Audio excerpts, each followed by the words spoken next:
Welcome to the Scale with Pros podcast with your host, myself, Cody Barton, the #1 place to be if you want to build a business beyond yourself. And for all the resources we talk about in the show, make sure to head over to scalewithpros.com. What I've found is over the years of growing different companies, I've grown and sold, an app company, purchased companies, sold companies, grown, startup companies from scratch to, 7 figures, 8 figures, and all of that's great. But the reason that, any companies are able to grow and get to the point where, to where they are today is, I think one of the biggest things comes down to leadership. And I believe, leadership always, starts at the top. It starts at the top of the organization that, you're working in. And the most important skills that any single individual can work on developing in their life is their leadership abilities. And I want to share a quick story. Some people may know who this individual is, some may not. But there is an individual named Andrew Carnegie, and he owned a company called Carnegie Steel. And so he built this company. This is, years ago, like the 1920s, 1930s. And he grew Carnegie Steel to the biggest steel manufacturing company in the United States, multi-billion-dollar in today's dollars company. One of the things that stuck out to me when I was, learning about Andrew's, story was he developed a team around him where he was scrutinized heavily because he didn't know how to actually, really source steel very well. He didn't understand how to smelt, melt it down to, make products with it. He didn't understand a lot of the aspects of the steel business.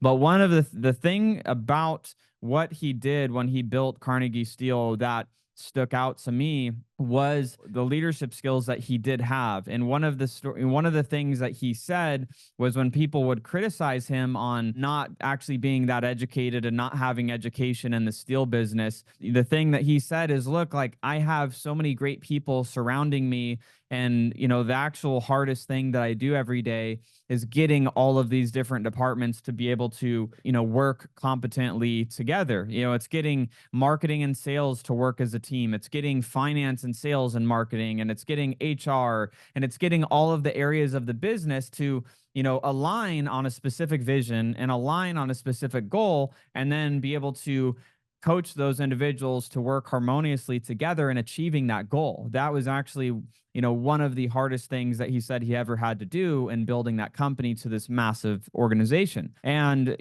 I start with that story really because I believe, next to the skill set that, you have as an individual and whatever the job is that you want to do on a day-to-day basis, I think the single highest ROI skill that you can have next to whatever that might be is developing yourself as a leader. Because if you're able to develop yourself as a leader, you're able to articulate yourself in a way, and you're able to communicate in a way that allows you to, lead and help other people become, successful within your organization. Or, if you're a manager here today, or maybe you're on here and you're like, I don't even manage anybody yet. I've never managed anybody, but I want to learn, and I want to learn how are, what are some of these best practices? And so over these upcoming weeks, that's what the series is about, is having conversations around leadership, mistakes that I've made, things that I've done that I've found to work well. And I do want to say before we, really dive into today's topic in leadership, everything that I'm teaching from is not from theory. Everything that I teach from are things that I've actually seen work,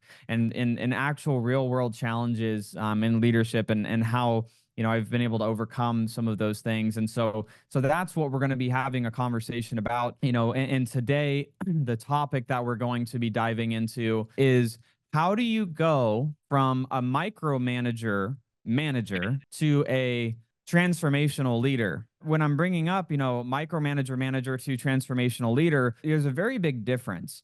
And I want to start that with, just because you have a title within a company doesn't mean that you are a leader. Like, just because somebody is a manager doesn't mean that they're a leader. They're two separate things. And so I would say, regardless of whatever title that, you may hold or somebody holds in an organization, It's striving to be a leader, not a manager, because there's so many things that I see that happen. And I watch this in other companies, organizations where they're unable to grow. They're unable to go to the level that they want to be able to as a company because they're stuck in this micromanagement mentality, and they're stuck in not being able to lead people in what I believe to be the correct way.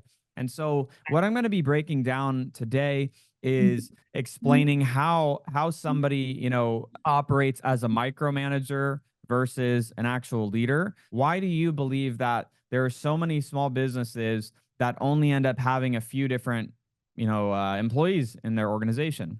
Who had that family member that, had this saying of, if you want it done right, you have to do it yourself. That is a common thing that, a lot of us get told as we're growing up, or, as you're journeying into business, and these sole proprietors that, they just are one or two man band. It's, they believe that you have to do everything yourself. So let's just go into a couple situations. Something that I have seen happen over the years, growing different teams. And that's where I want to have the conversation around micromanagement versus transformational leadership or outcome-based leadership. As the leader of the organization, like obviously I'm the owner of, certain companies that, some of you are listening in. My job as the owner is in leadership. This is what I believe my job is to do. My job as the owner is to help create the company mission, the vision, the values of how we operate as a company. And then the next steps of, growing in the business is then hiring talented people, hiring professionals at what they do, and managing by outcomes, by creating established outcomes that I'm trying to accomplish, and manage based on outcome, not based on tasks. A lot of leaders or managers, I would say, they manage just based on individual tasks that they're assigning to, tasks that are just being assigned to their team member. I think what people have to start looking at is shifting to the result that you're trying to accomplish rather than the task that you want someone to do. And so I'm going to go through a couple different situations, and we're going to talk through this a little bit. Let's say, for example, we have a finance position in a company, right?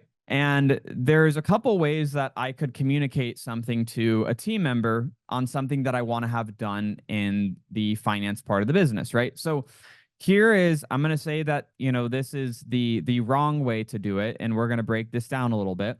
Is I have a finance team member, and I go to them and I say, hey, John, can you please make sure that I'm getting, financial reporting for the company? Can you just make sure that this is happening? When I'm asking, for a result, right? I was pretty unclear in the way that I was communicating that. In that, I didn't say a time frame. I didn't give clarity of what the finished outcome of that report looks like. I didn't even really give a definition of what done is when I was trying to communicate that. And what this tends to lead to is micromanagement. This leads into now, because I wasn't extremely clear with the outcome that I was trying to have accomplished from John, I'm now going to have to be checking in on what John's doing. It's like, hey, John, when am I getting that report? Well, you didn't really give me a time frame. And then now there's additional communication back and forth that may not even be necessary to be communicating. It's, hey, John, you sent me this report. It didn't have all the information in there. Well, we didn't even communicate on what needed to be in this exact report. We didn't create a clear outcome. And what this starts to happen as you grow a company is you create a lot of that. You could handle this when you have maybe one or two different direct reports where you're having to micromanage, checking in.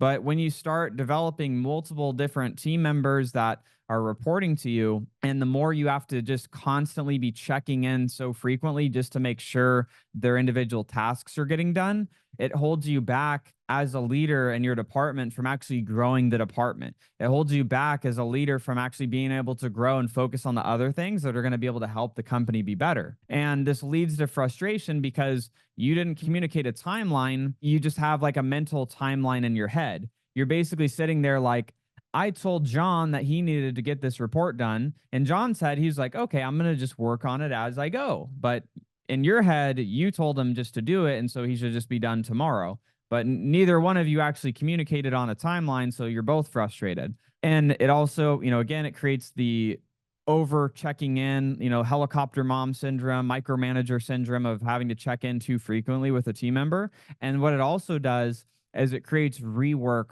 for that individual team member. It creates a lot of rework that needs to be done because at the front end, the communication on what the successful outcome was never actually communicated the right way. And in a second, I'm going to talk through like a better way that should have been communicated, like asking for that same thing could have been communicated. Does anybody love when their boss is micromanaging them, just checking in, throughout the day, multiple times a day, trying to see what you're doing? Are you doing it quicker? Are you doing everything they told you to do? Nobody likes that. No one wants to be micromanaged. If you're on here and you're striving to be a leader, maybe you don't lead people, maybe you do lead, a team, or maybe you lead a lot of people and you have a lot of different team members that you're accountable for and in your department. Think about this. And there's a good question to ask yourself before we even get into the way that I would probably recommend actually communicating this same type of request better. Would you want to be led by you? If not, why not? These are just things that, if you have a pen and paper, you're making notes, it's asking yourself, why wouldn't you want to be? That is the thing that you have to ask yourself based on the way that you communicate to people, based on the way that you lead people, putting yourself in the shoes of the people that you manage, and what that looks like. This is all, conversation around improvement and changing the way that we do things, right? So I'm going to talk through that request that I had for John again. So I say, hey, John, can you make sure that I'm getting, the financial reporting for the company? A manager's head, you might think, okay, I told him, I'm like, he needs to make sure the financial reporting's done. I gave him the direction. Again, recapping, I didn't give a time frame. I didn't give clarity of what the finished product looks like. Didn't give, a definition of what done is. And again, that's what leads to part of that micromanagement of having to over check in with your team. Let's go over a better way that I could have asked this question. I could have asked for this,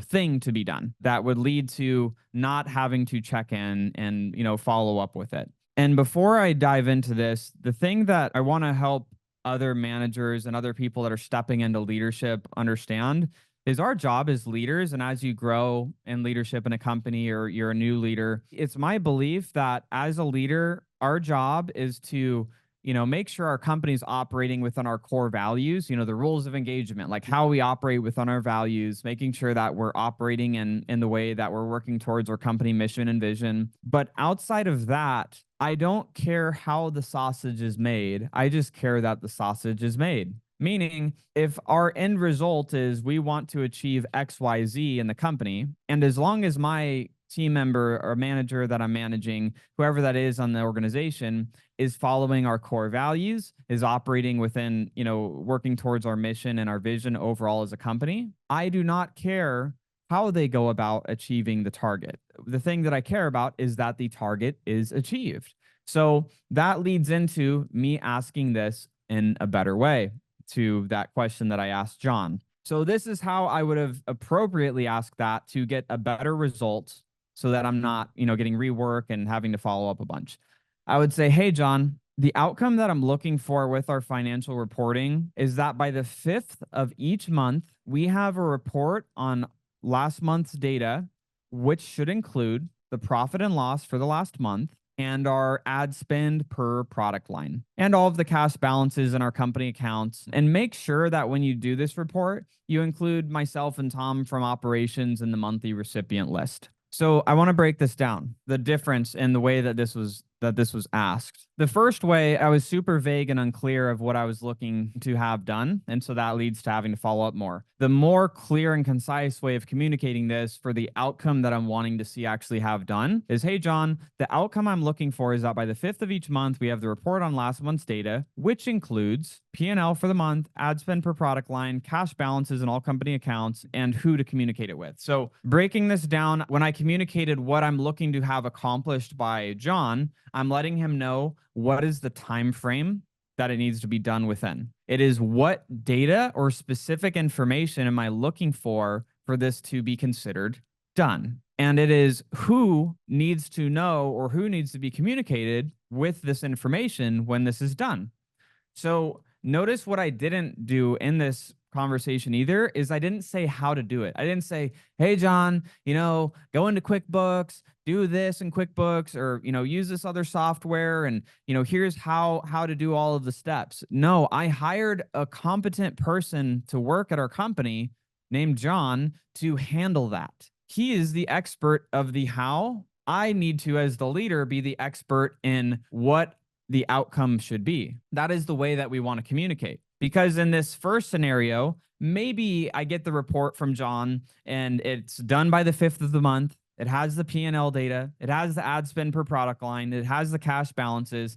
It has all of the things in there. Maybe there's something missed on the P&L. Hey, I want you to break it out a little bit differently because I need to see it differently. Like that becomes a different conversation of I just want to view it, maybe the information a little bit differently, but great job overall. Like you got, everything done. Obviously, we've kind of broken down more so of assigning something for somebody to do and outcome versus, individual task. And communicating this way, what this helps do for you is this leads to an outcome-based management versus, a task-based management, which leads you to be able to spend a lot more time doing other things. You just need to know what it looks like and what all of the ingredients to be included for it to be considered done needs to be. And what this does is this helps lead to empowered team members that don't have that annoying micromanaging boss where they could just work on the work they know they need to do.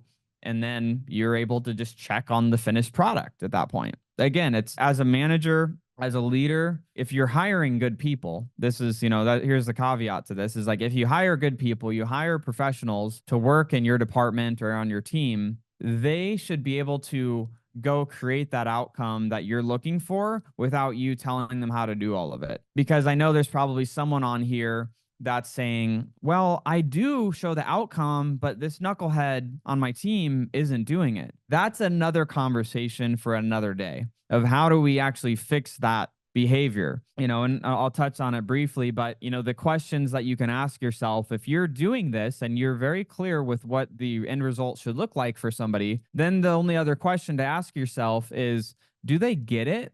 Does this person that you hired and you're on your team, do they get what needs to be done? Do they want it? Do they want to actually do this work? Did you hire this person into the right role that actually has a desire to do the job that they're in? And then the final part is the capacity to do it. Okay, well, they get it. They get why it's, they get the thing that they need to do. They want to do it. They really want to try, but do they have the capacity to do it? So that's another filter that, if you're sitting there as a leader and you're like, gosh, this person just isn't doing what I was hoping that they were going to be able to do. Take them through that filter. Do they get it? Do they get the thing they need to do? Do they want it? And do they have the capacity? Like myself, even, I could get that, heart surgery needs to be done on a patient. I could really want to help this person and do the heart surgery, but do I have the capacity to perform heart surgery on someone? No, they are going to die if I am the one that is assigned to do that job. And so I cannot help and I can't fix that person's problem. I can't do the job. So that's the filter that you have to look at it through. It's okay, I, as the leader, was extremely clear of what success looks like, what this outcome is supposed to be. And then if they're not doing it, it's do they get it? Do they want it? Do they have the capacity to do it? There's some reflection questions that I do want to bring up in this. When we're looking at takeaways from today's conversation, it is, what is the way that you're assigning outcomes if you're managing people right now? And if it's not extremely clear, how can you make that more clear? Do you think that every bookkeeper that does the bookkeeping is, 100% clear on what the outcome of what they should be doing in their job every single day? Not the specific little nitty gritty things that they do of here's how, not the nitty gritty, but the high level outcome. On a daily basis, this should be done. Weekly basis, this should be done. Monthly basis, this should be done. All of those things, if are all of those things, extremely clear and the outcome is very dialed in. I don't think it's that clear yet. Why not, interview some of the team? Ask some questions. If you ask the same 10 questions, that will give you then the answers of, what they believe that the outcome of what they're supposed to do every day is. That will create some, truth and transparency of what do the team members actually believe their outcome is.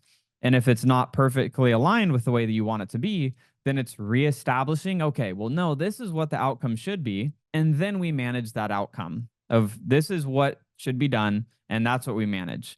We don't micromanage the person doing the thing. We manage this is the successful outcome. Is this person doing it? Yes or no? Okay, if no, do they get it? Do they want it? Capacity to do it? Coach them, help them along. That's what we can kind of go through. When we assume something, we all know what do assumptions make. It makes something out of you and me, right? So we can never, assume that someone knows something because we all think differently, right? We're all different human beings. We all were brought up differently. And here's a good test for an assumption. I had a mentor tell me this earlier in my 20s. I'm 29 now, but earlier in my 20s, I had a mentor tell me this when I was first building a team. I was frustrated because I was like, I'm telling them the thing and like they should just know it. They should just know how to do it. And he's like, Cody, you're assuming that everyone has the same life experience, that everybody was raised the same way. Every word that you say is interpreted the same way that you would interpret it, which is just not true. And obviously with some frustration in that of like, well, if it was me, I would just know how to do the thing. And so I had some fight in this conversation. And here is a test to this. What does the word trust mean to you? Like what comes to mind when you think of the word trust? Someone who will do what they say they will do.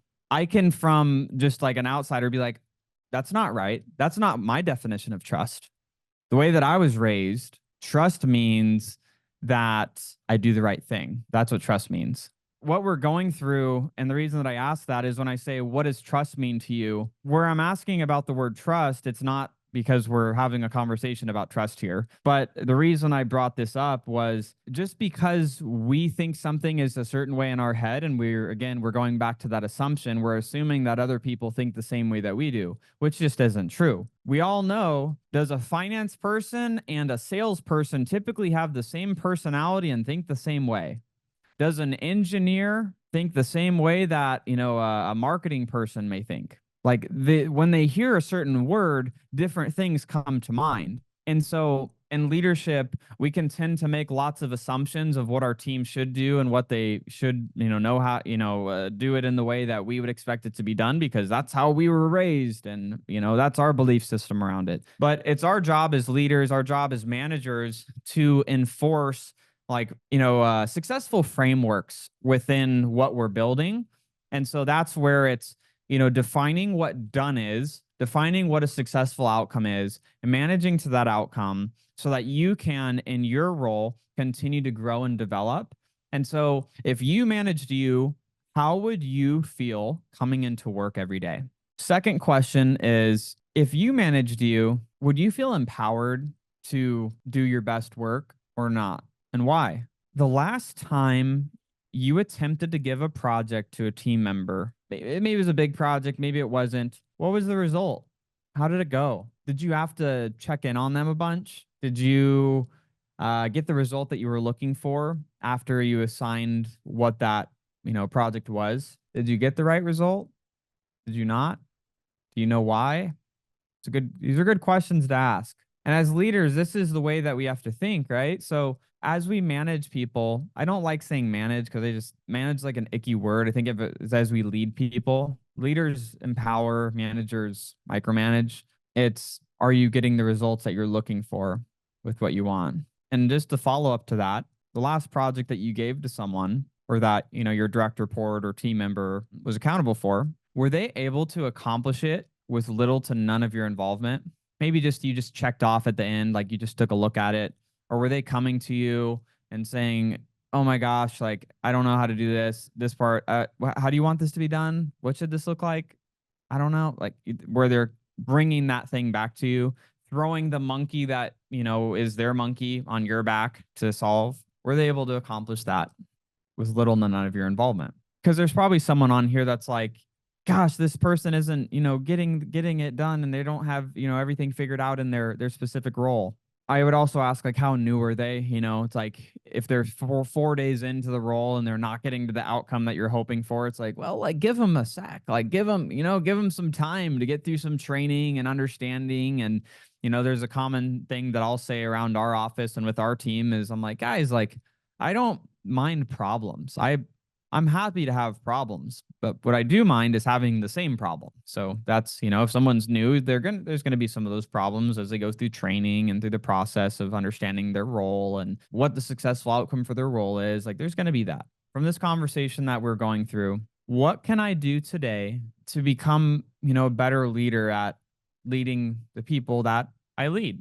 What can I do today to begin implementing this and just be a little bit better today going into this next week and the way that you're leading people? Because there are people on here that they're, maybe they're not leading anyone, but you're just trying to learn some of these skills to learn leadership. There's people on here that are managers over small teams, big teams. There's people that own their own company or managing, all their team members that are helping run their company. So a lot of people in different places. So it's, what can I do today to begin implementing this better to run my department or company? Like if a 4-year-old drops something like their food on the ground, like you don't yell at them and berate them for dropping their food on the ground. It's like, well, they're 4 years old. Like, yeah, know your audience, right? Like you're just, well, gonna clean it up, just figure it out, take care of it. But for some reason, when people are adults and like something does happen and they want to like yell at the person for, not getting the results, knowing the audience of who you're communicating to is going to be able to help you with that of like knowing certain people you have to come with like a softer approach.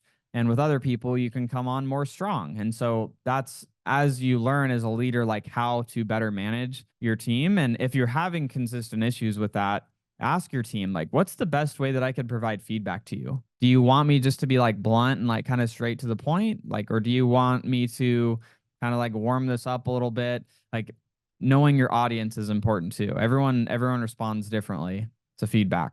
So let's go into some questions specifically around this. I want to have conversations around, leading people and, how you're, assigning tasks and maybe challenges that you might be having of like stepping away from being micromanager to more transformational leader where you're doing outcome-based management, outcome-based leadership. First of all, thank you for this. I do think that you taking the practical experience and boiling it down into these consumable chunks is really helpful. Like literally, I wish I had this decades ago.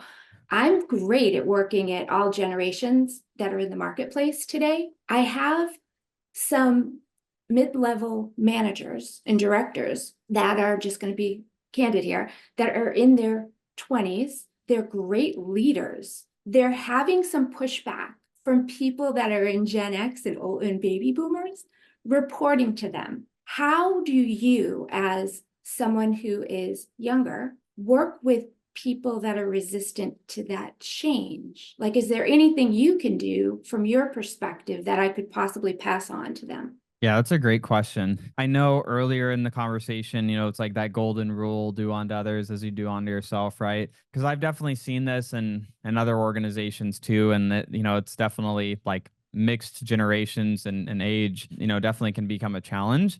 But I think it has to come from a place of the leaders coming in and being humble, like very very humble in their leadership. A lot of our team that, will report to me, they're older than me, but I don't treat anyone different based on like my age, their experience, their age, my experience, but trying to come from a place of being humble. So like if that individual is, they're 25 and they're leading someone that's 47, I think it's coming from a place of like, I would rather try to build someone else up and acknowledge that and then, build a bridge. Like I want to try to build a bridge with that individual. If it's obviously something that they're having a challenge with and they're really talented at their skill, it's like I would approach that individual if I'm going to be managing them and having a conversation if I'm worried about this of like, let's use John for the example again. It's like, hey, John, like, I know you've worked at this company for the last 12 years, and I would love to learn from you on, the wins, the losses, the things that have worked well here, the things that haven't worked well here, and the experiences that you've had because you've spent so much time at this company. And I'm a newer leader to the organization. Maybe they're brand new. I don't know. Maybe they're a year and a couple years in, and I've only been here for this limited amount of time. And part of what I need to do in my job is I want to understand from your perspective the things that are going on in this company that are going well, not going well, understand what you're wanting to accomplish, what you want to, be able to do in the future at this company.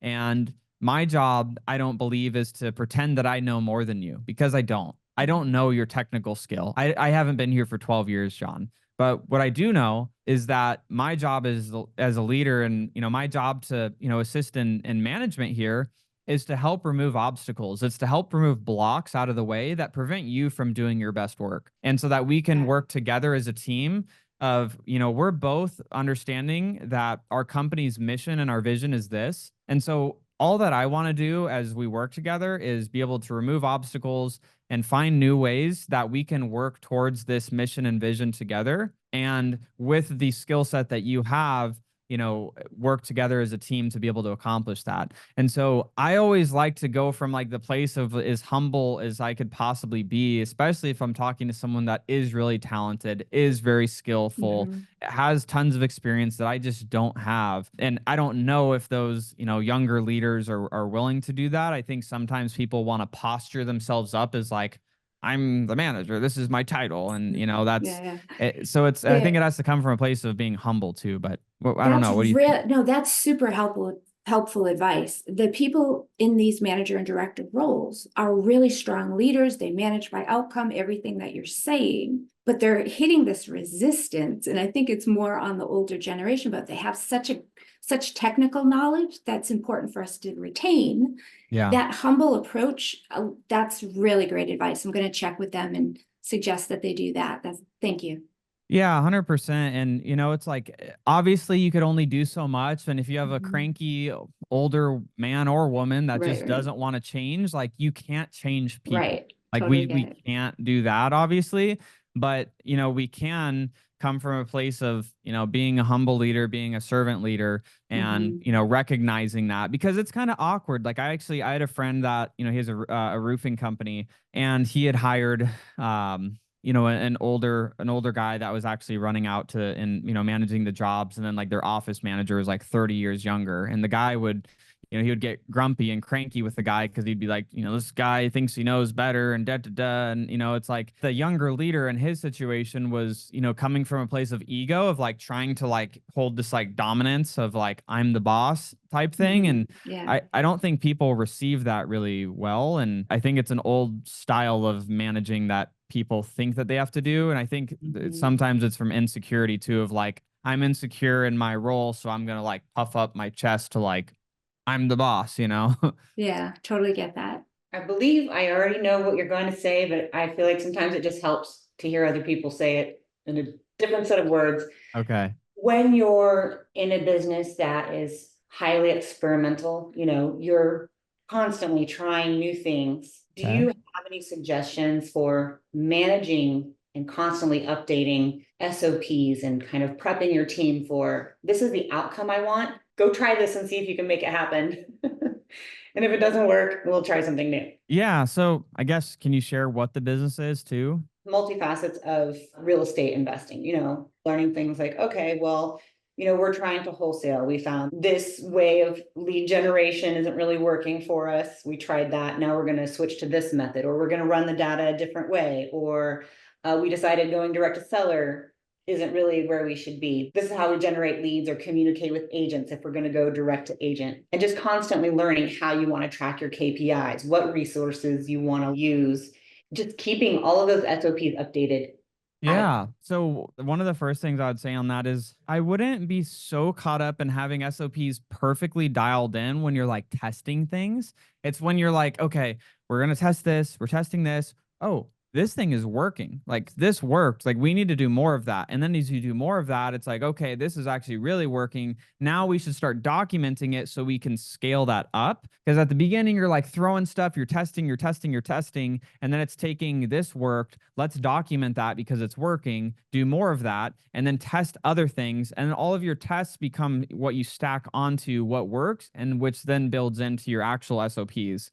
I wouldn't get so caught up in it being perfect on SOPs right now when you're testing things. It's just make the best educated guess that you can with the decision you're going to go with, track the results of that test. And if it worked, then write out, okay, the things that worked in that process and update it from there. But don't get too caught up in trying to have them perfect, especially in experimenting phase of what you're doing. My question is, so I'm in a partnership with family members, and I feel like I have had to take like a leadership role for us to actually, get things moving in a different direction.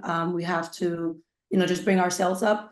The problem that I have, I don't think is necessarily the way that I'm leading. I'm not in a leadership. It's like I kind of have had to take it on, I'm assuming, to kind of teach them like, okay, we have to do this, and that for us to actually be more productive. The problem is that it's a thing of like, we're family, we're brothers and sisters, we're all equal. So I'm trying to see like if you have any ideas of how I can sort of, because sometimes I'll say things like at meetings, I think we should do this and that, and then kind of have a timeline expectation and whatever. And then it's like my brother's like, I didn't do it. I didn't feel like doing it. You know what I mean? So I don't know, what do you recommend for me to get some traction? So when working with family, working with friends, working with anyone like that, there's things that you have to do differently. And it's like very much you have to draw the line on this. When I'm working in the business, I'm putting on my business owner hat. I'm the operations manager or whatever my title is hat. And then when we're out to dinner with family, I'm taking off my work hat. I'm setting it over here. And now I'm a brother. I'm a son. I'm a family member. And it's very important to separate that, especially when you're working with family. Years ago in my early 20s, I worked with my mom in, some of the agent work that I did. And it was extremely important that, we both learned to put on our hat of the work hat and then the family hat, and communicating things in a way of like, hey, I'm putting on my work hat right now. I'm putting on my operations manager hat right now. We're going to have a conversation is like, I'm the operations manager and you're, in this role. And this is what, what we have to do. And there has to be an agreement of that though. And where people don't get butthurt. My mom years ago would list houses for flips that I did like in my early 20s. And so I paid her a flat fee. There was a time when she just wanted to make more money, and like I was only willing to pay a $2,500 flat fee because I can throw a rock and hit 50 agents that would list a property for $2,500. I would just rather be my mom so she could get the money instead of someone else. And there was a time she was like, hey, I want to make more money if I'm going to spend the time doing these things. And so I put on my fix and flip hat and I said, I appreciate your feedback on wanting to make more money, but my business model as a fix and flipper is I have to create margin in these fix and flips. I'm risking capital, I'm risking, construction and like all of these different things that I'm taking on as a risk in this business. And that my business model is I'm only willing to pay this amount. And so if you want to continue doing it like that, we can continue doing this. But if you don't, and it just doesn't make sense for you anymore, that's okay. But this is the business model that I'm running, and this is the way that this has to be. And so we didn't get into this. Now, did she maybe get, a little emotional about that? Probably. But I was putting on my work hat. I got employees. I got team members. I had people to pay. I can't, it's not a charity. I'm not running a charity. So with that, when you're working with family, it doesn't matter. Family, friends, there needs to be. And even with team members, like I become friends with people that are in our company. But like if we have to sit down and have a conversation over performance, you can be sure I'm putting on my hat of work and my role that I have to do within the company, and that we communicate that. It's like, look, like as this role, if you were anyone else, like this is the way that this would have to be treated, so that this is the way that we have to treat this. Just because you're family doesn't mean you can't perform. Like the job has to be done. You have to do the job that you're here to do. And that's like, regardless, I think you have to compartmentalize, like, when are we working and when are we being family? When are we friends? When are we working? And like, even if you have to make that, verbalized of like, I'm putting on my work hat and this is the way that this needs to be done. If they're getting emotional about it, if a team member I gave constructive criticism to, and then like was fighting with me and arguing with me and like getting really upset, they would not be working at our company very long, because that's not a respectful conversation, and it's not the direct report